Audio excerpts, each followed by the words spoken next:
Welcome to the Banker Lamp. Please enjoy the video. In this video, I will explain how to use Gusion mid lane. To begin, focus on mastering Gusion's unique dagger mechanics. In the early game, your primary goal is to farm efficiently, aiming for a gold lead of at least 500 gold by the 3-minute mark. Look for openings to secure early kills, especially against squishy enemy mid laners, by utilizing your full skill combo.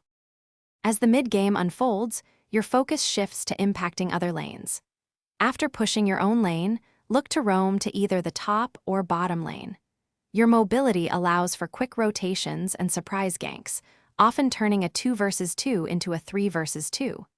Remember to coordinate with your team to secure the turtle, providing a crucial team-wide gold and experience boost.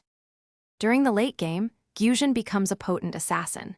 In team fights, your role is to dive the enemy backline and eliminate their key damage dealers, such as the marksman or mage. Use your ultimate to reset your skills, enabling a devastating second wave of attacks. Always be mindful of enemy crowd control. A well-timed stun can be fatal. Maintain a safe distance until the opportune moment to strike. For Gusion's build, focus on maximizing your magic damage and penetration. Essential items include Holy Crystal and Divine Glaive, significantly boosting your burst.